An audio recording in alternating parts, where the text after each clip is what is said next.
Hey everyone, welcome to Judging for the Win. I'm Dave, and this is my daily ruling. Today's question comes to us from a viewer. Thanks to Craig for this one. Amy plays jump, targeting her student of elements, while Nick controls a gravity sphere. After the jump resolves, will student of elements flip? If so, will Amy's creatures have flying after this happens or not? For the purposes of this question, we'll say that the student of elements entered the battlefield before the gravity sphere. Okay, so if you've never seen one of these, student of elements is something called a flip card. Now, colloquially, people tend to use this term to refer to double-faced cards that can transform. However, properly, this is actually its own separate and distinct game mechanic. Actually, they work pretty darn similarly, with a few minor exceptions. For example, did you know that once a flip card flips, that's the end of the story? Unlike transforming double-faced cards, they cannot unflip after they've flipped once. It's a one-way process. Now, what will happen after the jump resolves? There's going to be two different continuous effects acting on the student of elements, one from the jump that makes it want to gain flying, and the other from gravity sphere that makes it want to lose flying. Now, both of these are ability adding and removing effects, which means they both apply in the same layer. Additionally, there is no dependency in between these two continuous effects. If you'd like a fuller explanation on why that's the case, I'd recommend you check out my video on dependencies where I go into this situation in a lot of detail. You can check that out in the description below. For now, we'll just say that that's true, and there is no dependency in between those two continuous effects. So, since there's no dependency and they both apply in the same layer, that means that we're down to timestamps to decide which one applies first.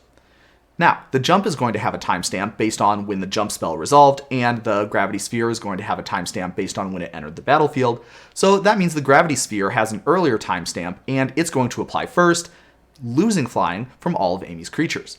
Afterwards, the jump is going to apply and make the student of elements gain flying. So after all of the continuous effects have applied, we can see that the student of elements will have flying, and that's going to cause its triggered ability to make it flip. Now, after this happens, we're going to be in a really similar situation to what we just had. All of Amy's creatures are going to have one continuous effect from the gravity sphere that makes them want to lose flying, and one from the Tobita that makes them want to gain flying. So, we already talked about how this situation is going to play out. Whichever one of those continuous effects has the earlier timestamp is going to apply first, and whichever one has the later timestamp is going to apply last, effectively overriding the other one. So, which of these is going to have an earlier timestamp? And the answer to that is going to be based on the fact that a flip card does not get a new timestamp at the time when it flips. So that means that even though Tobita has a new set of characteristics, it's still going to be considered the same permanent, and its timestamp is going to be based on when the student of elements entered the battlefield. That's earlier than what the gravity sphere entered the battlefield based on the information provided in the original problem statement, and so that means that Tobita is going to make Amy's creatures gain flying, and then afterwards the gravity sphere is going to make all of Amy's creatures lose flying. So that's the answer to the second part of our question. Now, in my opinion, the really interesting part of this is that this is actually another one of those differences between double-faced cards transforming and flip cards that flip.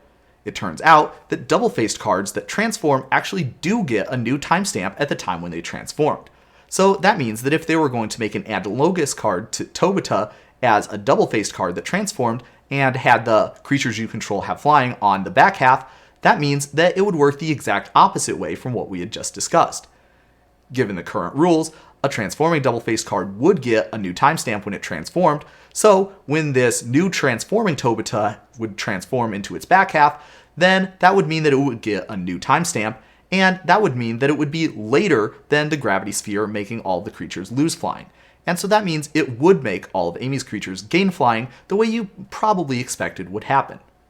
But that's not all. It turns out that turning a face-down card face-up, such as, for example, using the morph mechanic, also gives a creature a new timestamp.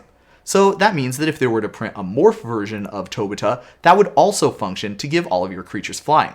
All you would need to do is play it face down, and not flip it face up until after the gravity sphere entered the battlefield. As long as you played it that way, then you would get a new timestamp when you turned it face up, and that would be a later timestamp than the gravity sphere had. Again, giving all of your creatures flying after the earlier timestamped gravity sphere took it away from all of your creatures. Really wild. As somebody who has a deep appreciation for templating, I actually don't have a really good explanation for why flip cards would work differently from those other two examples that I cited. Right now, my front-running guess is that Wizards had some sort of a shift in philosophy for what was flavorfully going on when a permanent flipped or transformed sometime in between when those two mechanics first debuted. I haven't got any really better explanation than this, so if somebody in the comments has some insight into why those would be different, definitely leave a comment. But that's all I have for you today. How did you do? Join me again next time for another daily ruling, but until then, I hope you have a great day.